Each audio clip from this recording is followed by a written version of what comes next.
Hello, hello, free thinkers, free thinkers. Today is an exciting day for me. I have someone on the platform today that I am just super, super excited about. This Thursday, this time space sequence that we call March the 12th, 2020. I have on the platform Miss Chairta Franklin. She is a vice president of HR of a major organization. She is a personal coach. She is a writer. She's a speaker. She is someone that I consider a friend. She's a former church member of mine. And let me just say, she got me chewing some shit, right? And I want to say hello, Chairta Franklin. Thank you so much. Your blog blew me away. Blew me away. Now,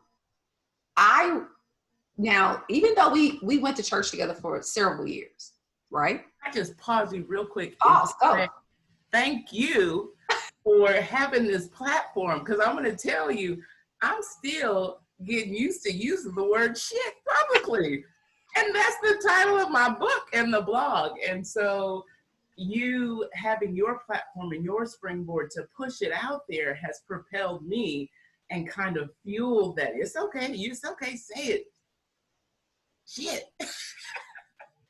Because at the end of the day, what you have to realize is that it's just a what? It's just a word. It's just a word. Yes. Right? Yes. Right? So, yeah.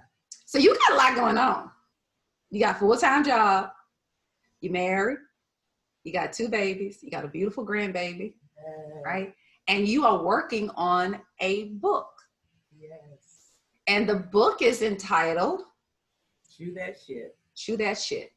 Now, I remember when you first told me, when you first used that phrase, I was doing my little walk around the lake and we were having one of our 1-hour conversations and you said, chew that shit. And I said, stop, write that down.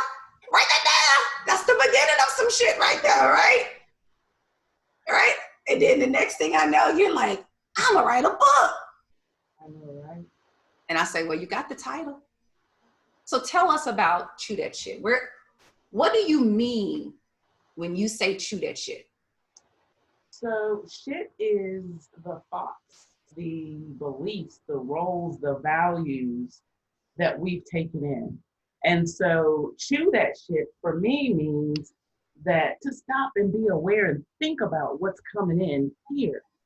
For so long, I just took in stuff subconsciously, had no idea that I was taking it in. But now on my journey, I've had the opportunity to just pause, like, wait a minute, that don't feel right. That's chewing it. Because before I just swallowed it, swallow. And now I'm like, I think I get to throw some shit back up. You get to release it back. You get to say, I get to give it back if it doesn't serve me. Now let's talk about that. Power to do that. Let's talk about that. Chew that shit. Determine if it serves you. Now, how do you? Well, let's first. I think before you can chew it, you got to determine whether it serves you. How do you determine if something serves you? I think sometimes it comes. Your feelings are a good indicator. Okay. Of whether or not something serves you. And I'm not saying being angry or anxious is a bad feeling or it's something that you should not experience, because again, that's an indicator. But if I was having stress and worry about some things, that I had the power to change because it was up here. It was something that somebody told me. And that if I decided to think about it differently, I then could possibly feel something differently. So you recognize that you were having these feelings, these worries, these stresses, and you connected it to that it was really from something that somebody told you. And you never connected the fact that you had the power to change that, right?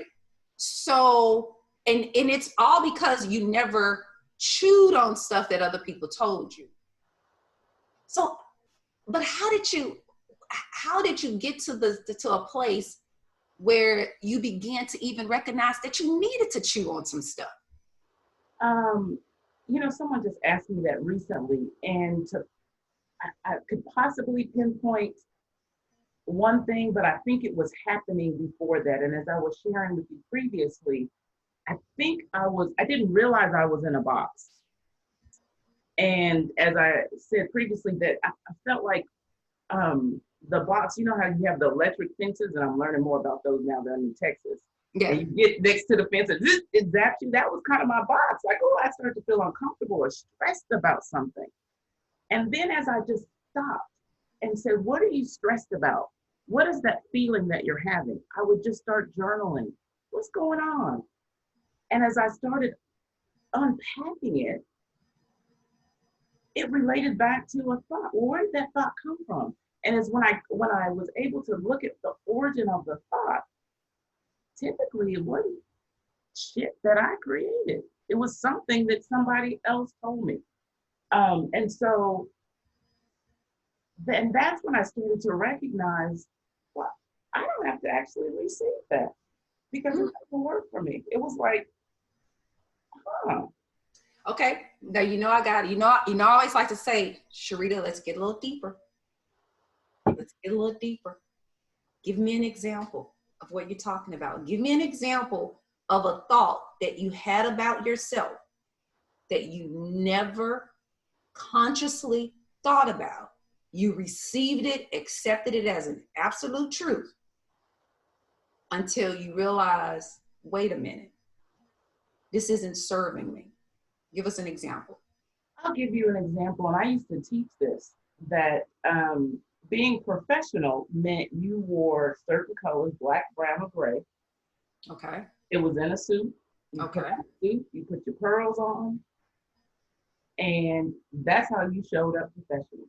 And especially as a woman and a leader, that I had to show up that way in order to get respect from people. Mm. So who decided that the suit was the standard? So that's another part of the book. We can just say that was Anthony. Anthony created that standard, passed it along. I got that from my dad. He modeled that for my mom when they went to work. And then, because the thought was if you wanted to be respected, you had to dress a certain way. Okay. And so here's the part that serves me. I do recognize that other people think like that. So the part that serves me is that I can choose to put on the suit in the dark color with the pearls so that people can receive me that way. Or I can choose not to and still know that I am professional when I show up. And get others to adjust to you. Yes. So could it be that we have adjusted so much to others because we didn't think we had choice? But when you chew that shit, you realize that you are just as powerful, you are just as capable, just as able, and just as authorized to sort of create your own sort of little standards for yourself. Yes. And still be respectful to other people's standards. Yes. In recognition that someone may not see it the same way that I do. And so if I want and allow that. And allow that. And if I want them to hear me, then maybe I choose to do that. But I may choose to pick another way to get somebody to hear me. But it's a choice instead of, I got to put this suit on.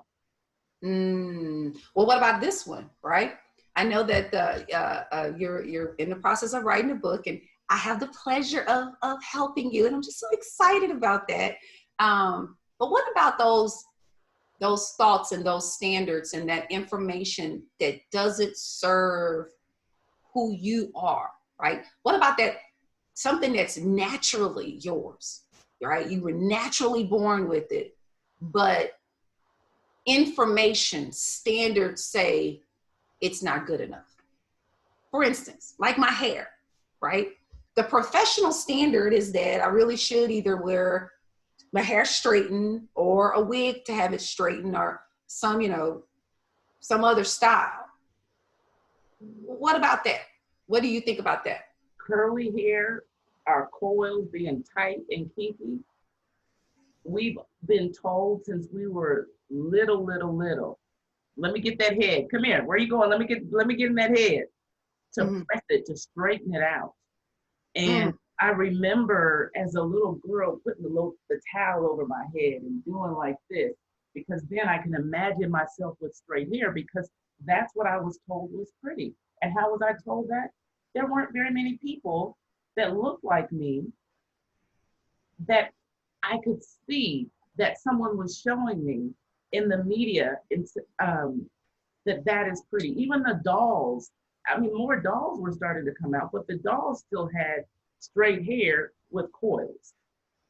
Big coils. Not the tight stuff, big coils. Yes. Yeah.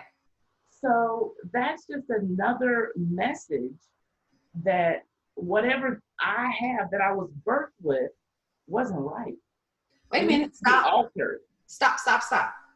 So sometimes you can have information that you never thought about, chewed on first. You take it in, and it's in direct conflict with who you are in your natural state.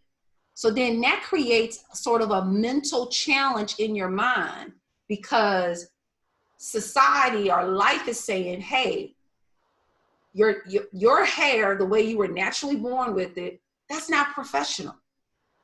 So now you're thinking in your head, okay, well, I want to be professional because I want a great job, I want to make money, but the very thing that I am isn't good enough.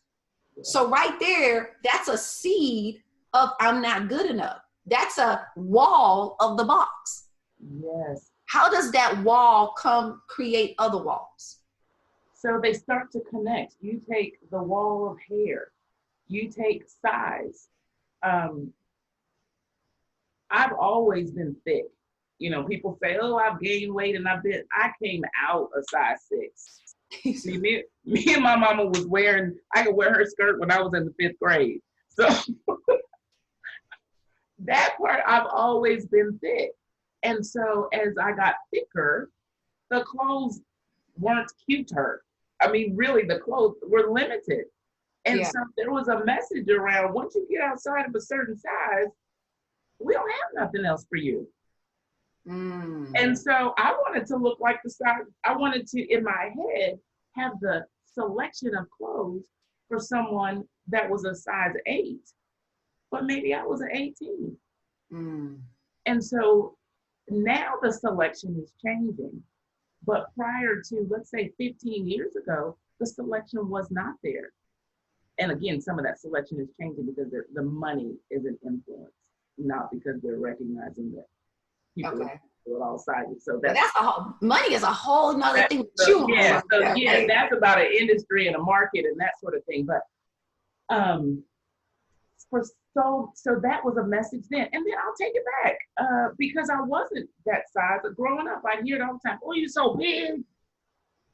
Oh, girl. They say to my mama, oh, Fran, she's so big. Right, is that bad? Like, look at your nose. You know what I mean? It's like, but that's who I was. I was tall. I was as tall as my mother in 5th grade. Wow. Okay. And so those were messages that something's not right. She's so big. And it wasn't like, oh, she's just so big. Oh, she's so big. Look at her. She's not so big. And so all of those were messages about me. About who you are. About who you could be. Right? Yes. And I think what happens is when sometimes we think one thing doesn't impact the other.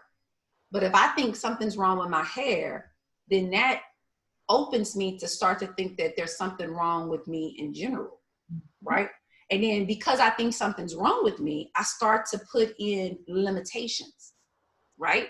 I start to wall my own existence in, not because I want to wall my own existence in, but because I think I don't fit in society, because I take what society has said as absolute truths. Right. Right. But when you chew on it, when you chew on something that you think is super simple, you wrote something the other day about mother. You want to talk about that? And you even, I had to chew on that, right? But it was like, wow, you challenged me. Do you want to share a little bit about mother? Tell the Free Your Thinking Up Talk Our Live community your thoughts about the term mother. So as I was unpeeling and going through kind of thoughts about words that are given to us, that are made up. And so you think about when you're a baby and you start learning mama. And then later on, you learn that that word means mother, a child in relationship to a woman. And so I started thinking about, like, where did that come from? Well, I don't really care, like, where the word mother came from. But I started thinking about the fact that there was consequences associated with the term. And what I mean by that is if I were to not call my mother, if I were to call her by her first name, I get a look. Like, I'm not saying I ever tried it. This is speculation. Okay. Because as a kid, you didn't do that.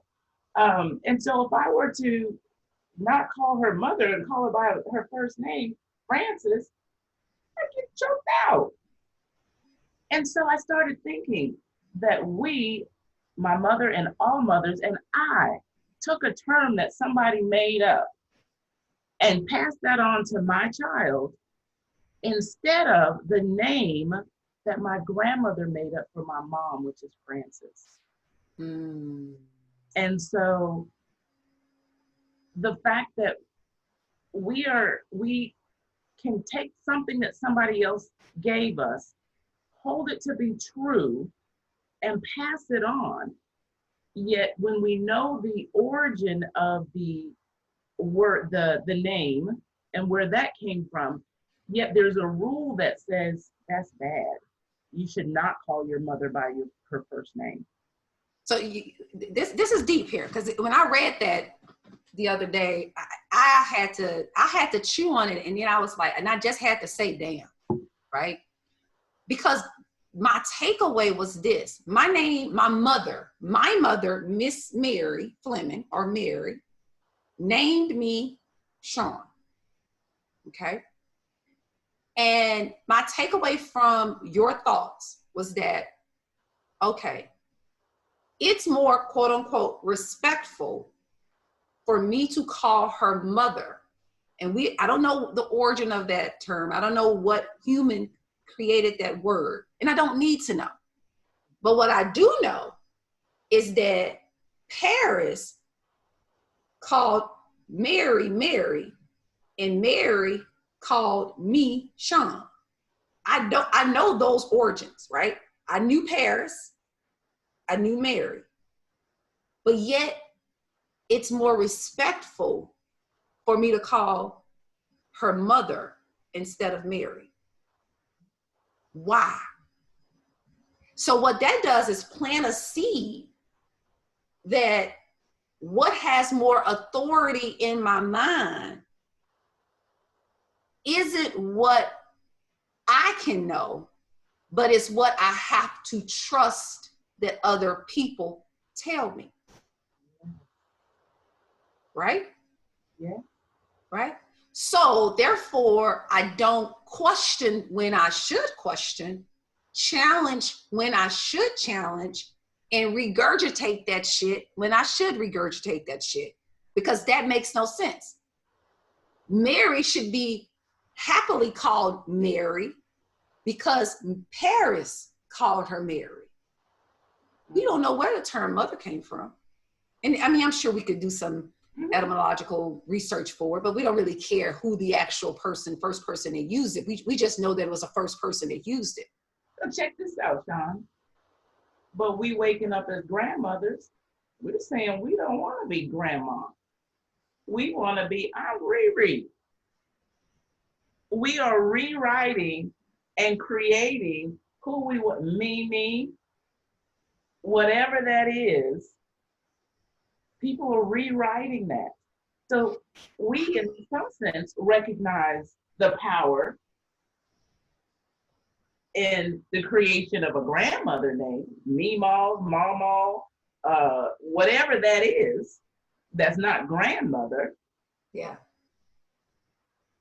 Yet we're still connect that respect thing to mother. So it really is just things to think about. And it's just what you said, the unconscious receiving of someone else's thought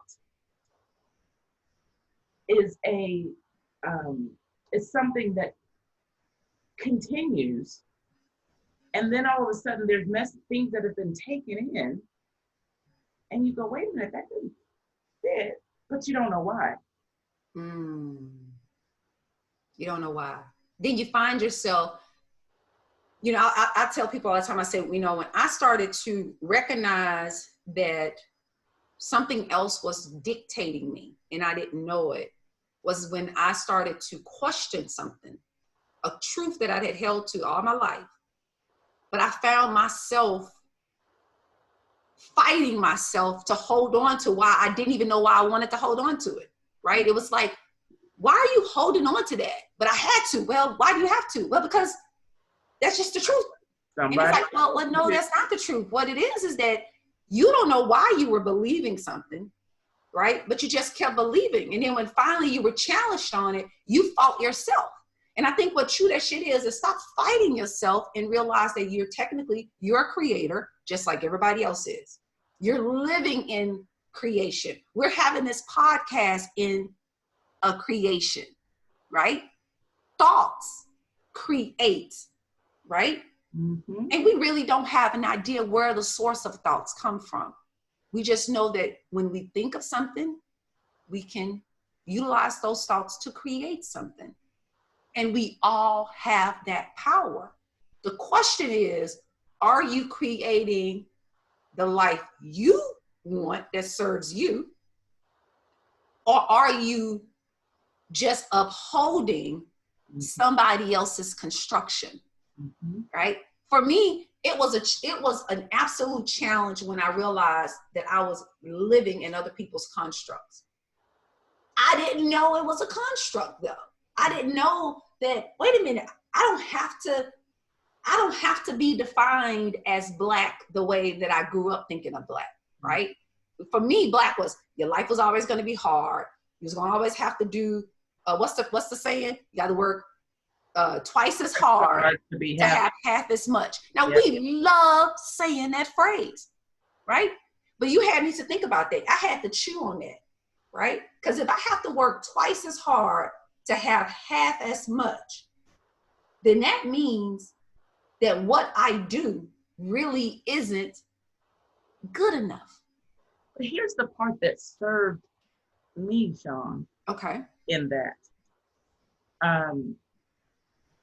Some of that really gave me fuel to work hard. Me too. So there was a lot of that really gave me some drive to set goals and to push for things.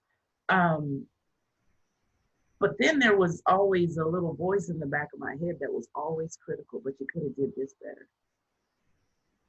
You're never good enough. Yes, you messed that up. Yeah. You shouldn't have done that. You shouldn't have said that. Yeah. The other thing that connects to this for me is about emotions. So I am learning that all emotions have the same value. Now, stop. You gotta, all emotions have the same value. That's huge. What do you mean by that? There's not a weight on, you don't add a multiplier to happiness and a subtractor to feeling sad, because they all have a purpose and they're all a feeling.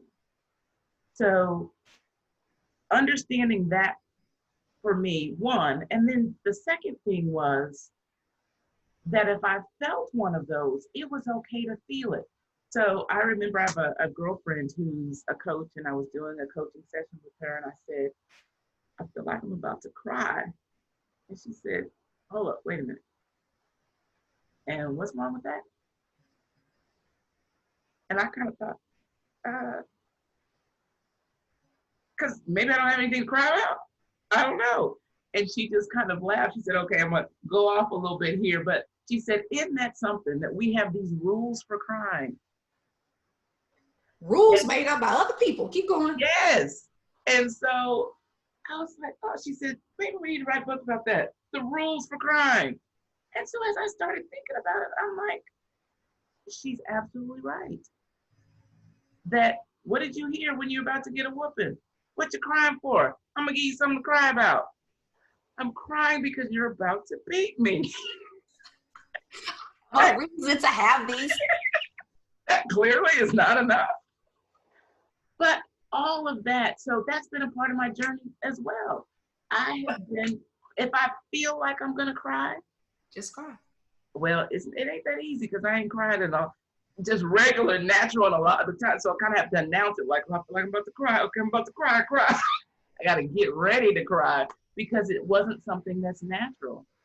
Well, you know, one of the things that that I'm beginning to see is that we call them feelings or experiences, and somewhere down in the past, somebody named, you know, crying as an indication of sadness or pain, right? Or smiling as happiness. But really, in actuality, really what it was is that it was an experience that somebody gave a title to. They gave a label to, right? And it's been passed down.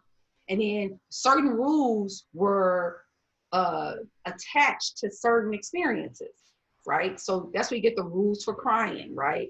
The rules for sadness, the rules for happiness. But in actuality, they're just all experiences.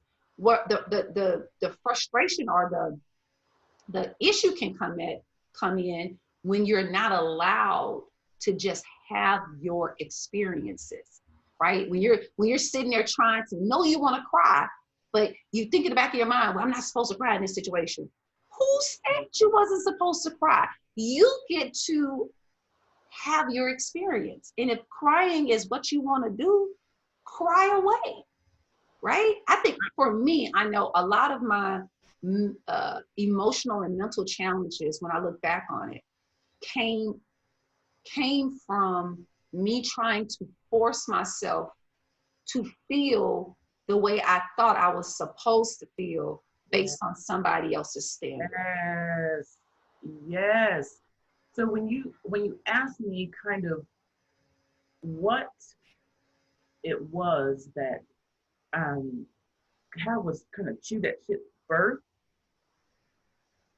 there was a point in time that I was going through some things and it just felt heavy. But now that I know what I know, I could just feel that. If it was gonna be heavy, let it be heavy. But the reason it was heavy because of my thoughts around the situation, the thoughts that I couldn't control the situation. So that caused me stress. And so it caused me stress. Then I was suppressing it. I had learned that, you know, if you have a negative thought, you cancel it out with a scripture. That wasn't working for me. I would still, for a moment, maybe feel some relief, but it was almost a suppression. It wasn't until I was able to get to the core of why are you feeling like this? What can you do about this?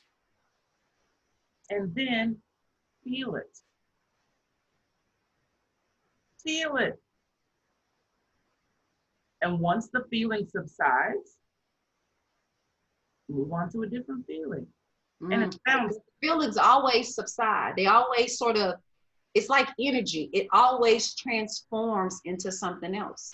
And if it doesn't, go see somebody about it. There's resources. I mean, that's a whole nother conversation. that if it's really a feeling or if there's a chemical imbalance or something going on in terms of a mental health, physical health perspective. Yeah. But go talk to somebody, go get some additional help around that if it does not subside. But it's okay to have that feeling. Mm. So, Miss Sharita, what is the two things? What is the top, if you had a top five, but I'm going to ask you to give me what you think your top two things are. Top two things that people in general need to chew on a little more, and what people who identify themselves as dark hue, Black, African American, African need to chew on. What would you say that we need to chew on?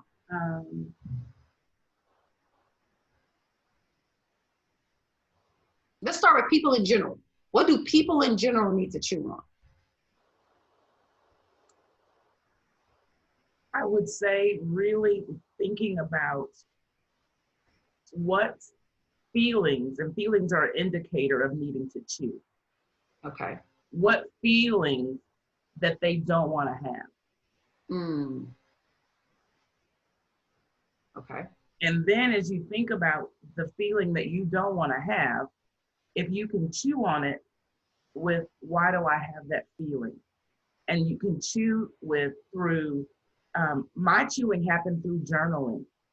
My chewing happened through, I had a coach. So I was being coached once a week for weeks. And I got to chew on some shit for weeks. Mm-hmm. It was reading. I got new information that served me. So listen to the indicators of how you're feeling and go to the origin of that and why that is. Okay. So that's what I would say in general. Chew on, use your feelings as an indicator. And so, as you say, with people of dark hue. I prefer dark hue because I just like that, right? I'm Black though, African American. It's all good because I define things how I define things now. But yeah, what would be one of the top things that we may need to start chewing on a little more and stop just swallowing? Other people's definition of who we are. Ooh, stop. Other people's definitions of who we are. Talk about that for just a few minutes before we close out.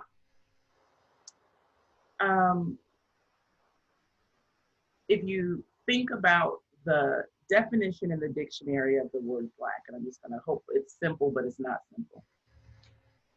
Look it up. Keep while you talking, I'm going to find it in the dictionary.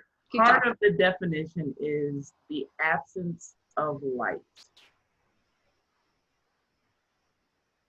And so with that, and some people can say you overthinking it, whatever. But the fact that I am labeled Black, and the definition of Black, one of them is that there's an absence of something.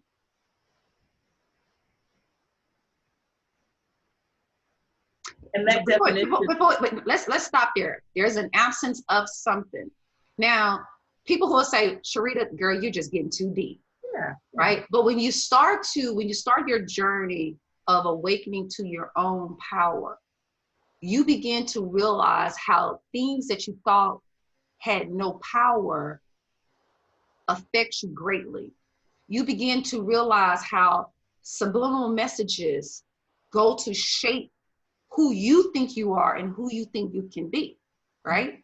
And then you start to look out into the world, and the world starts to rubber stamp the very absence that you feel you have because of who you are, right?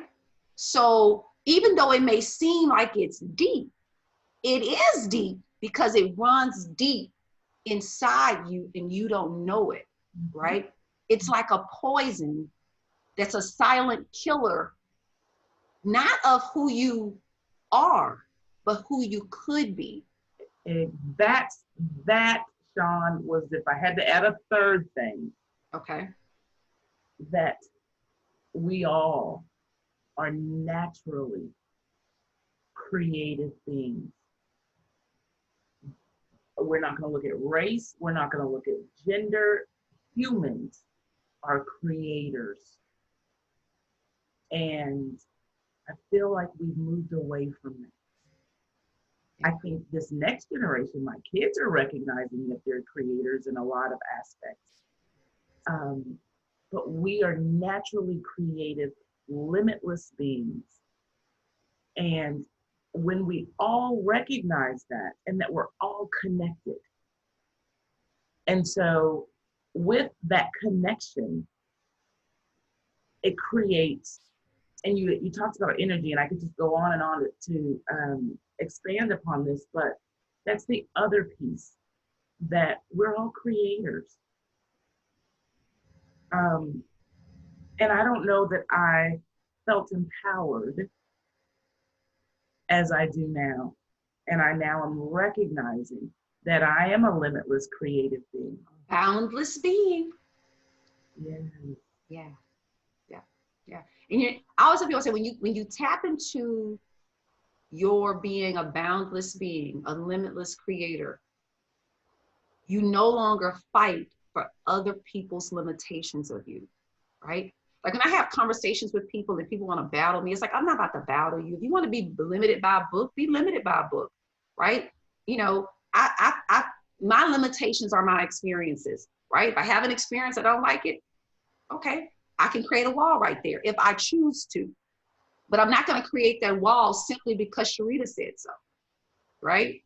I'm gonna need to experience that. Now it could be something if Sharita say so, I might say, okay, all right, I'm gonna take Sharita's word for it. But I need to also recognize and be conscious of the fact that I'm limiting myself based on what Sharita said. We've been limiting ourselves based upon stuff that we don't even know who said it, right? Which goes back to the Mother Mary, right?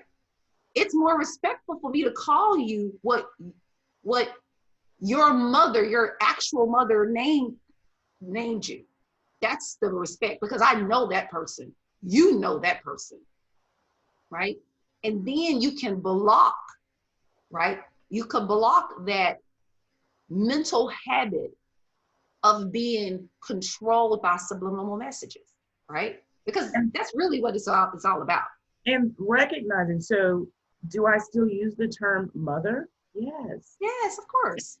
And exactly. And so it's the recognition of it. It's being able to chew it and recognize what serves me, what doesn't serve me. Mm-hmm. Mother, still, I don't have any constraints with that. Exactly. And I'm not gonna, if my child happens to call me by my first name, I'm not gonna beat them silly for that, right? Because I'm gonna recognize that, okay, that is my name, right? That is my name.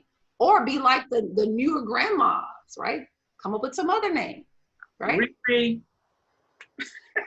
I'm all for it, right? Because at the end of the day, it's about, we are boundless beings, right? Because I tell people all the time, the thing that really helped me to sort of solidify the boundlessness of our being is when my father passed away, and having to process that, this person, this human being, this physical body that I interacted with, I talked to on the phone every day.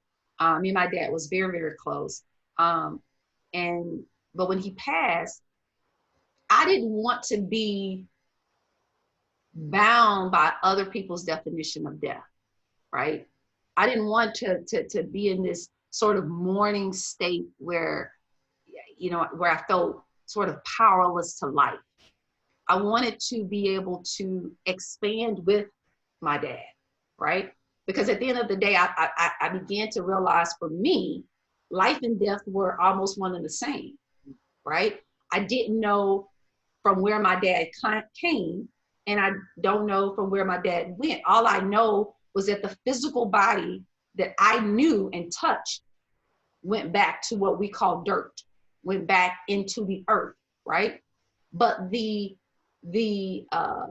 consciousness, or that that thing that connected us, right? That energy that connected sort of me to him, that still exists. Like when I think about my dad now, I smile, right? It's like I'm like, what's up, Dad? You know what I'm saying? And he's physically not here anymore. And then that's when I began to realize, okay, wait a minute. I think I get to define, right? I get to define life. I get to define death, because when I let somebody else define it for me, right? I'm now letting them create constructs that may very well bind me and keep me in an emotional roller coaster that I never had to be on, right? And it's like, okay, you know what? That's freeing.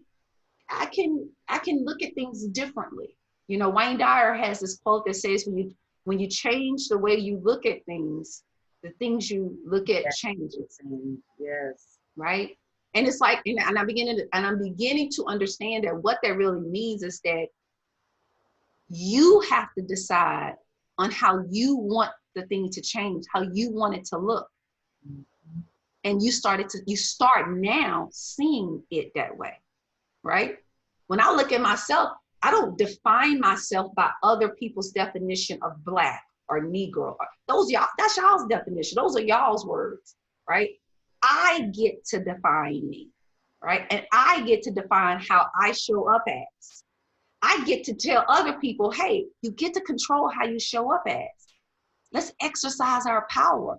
Let's chew that shit, right? Mm-hmm. Chew that shit, regurgitate that shit, revise that shit, redefine that shit, right? We all just want to be recognized as the unique individual beings that we are, right next to another unique individual being. And we all have place in this space. Wow.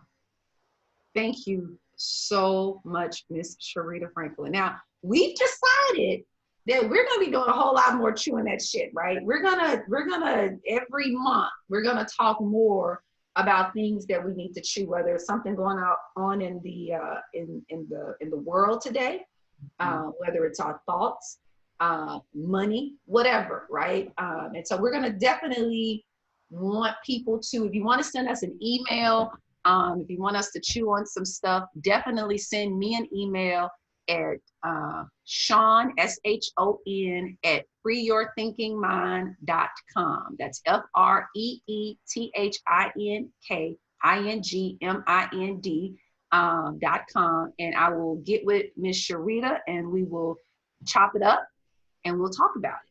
And I would encourage people to get together and chew on some shit. Have conversations with people about things that are going on, how they feel, what they're thinking about. If it's something that's going on in society, if it's something that's going on with them, lots of conversations to be had about a whole lot of shit. A whole lot of shit. And it's a lot of shit going on in the world right now that we definitely need to chew on it, right? Yeah. Before we swallow it. Huh? Before we swallow it. Before we swallow it. And I think, and you can correct me, Chairta, what you mean by swallowing it is a lot of times we swallow things as absolute truths. We hold them as absolute beliefs, and then we fight for them. And we never recognize that these truths and these absolute beliefs are actually limiting our existence. Yes. Right? We're restricting ourselves before we even get a chance to bloom. Yep. And it's time for us to stop doing that. Yep. Right? It's time for us to stop doing that.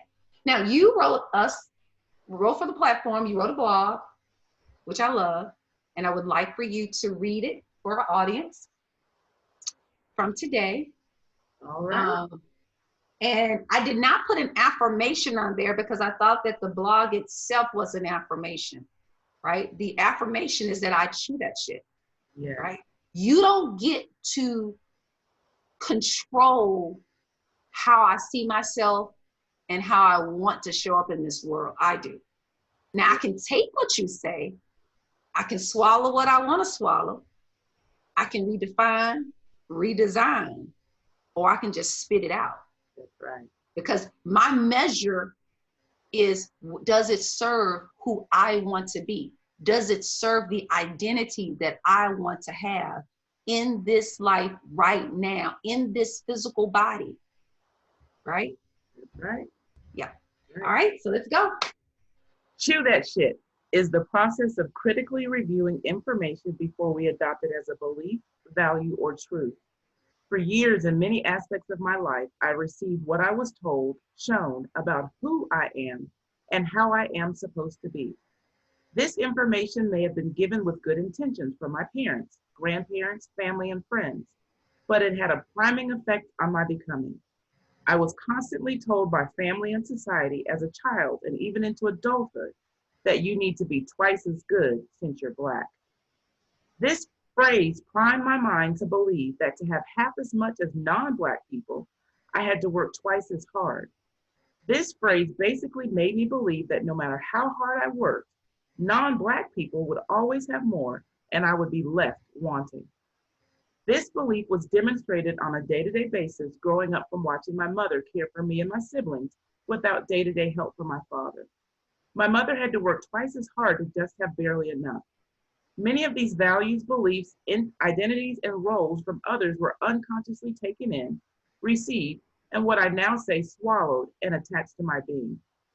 When you chew that shit, you learn how to shift your focus to an empowerment position. I was taught that as a woman, I was the weaker vessel and therefore needed protection from a man. But what if I started to believe that I am fully confident in my capabilities? What if I started to recognize the strength behind connections to people and how we all fit within the structure of a unit, instead of seeing myself as dependent on a male simply because of my gender? What if I focused on ability rather than perceived inability? What if this new focus is absent a label such as feminist, strong Black woman, etc.? Shifting my focus puts me no higher or lower than any one being. Shifting my focus empowers and builds while allowing true emotions to be present and removing the idea that crying is somehow a form of weakness. By having this new focus, I transcend prior beliefs into a new belief. The new belief is, I protect myself and others when needed, using intuition and then physical strength. I am a full provider. I am a whole and complete being. Rewriting this new belief supports the who I am. My journey is now teaching me to hear, understand, receive, and then process before unconsciously accepting what I've seen or heard into the who I am. That's what I now call chewing. Merriam-Webster says to chew means a repeated biting or gnawing of something. When you chew, you break it down. When you're done chewing, you can swallow what serves you, hold it like a toddler who was eating and then decided to go play, spit that shit out, or like my journey is teaching me right now, regurgitate that shit. Whatever you read, read it consciously with awareness. Whatever you hear it consciously with awareness. Whatever you do it consciously with awareness. I now know that shit. I now chew that shit before it becomes a part of the who I am. Now you chew that shit. Yes, yes, yes, yes. We are even saying chew what we are saying. Yes.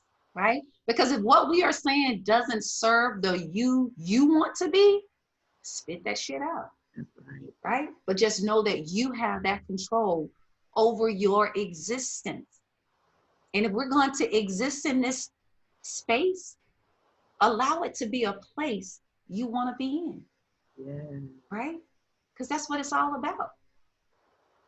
Thank you, Sharita.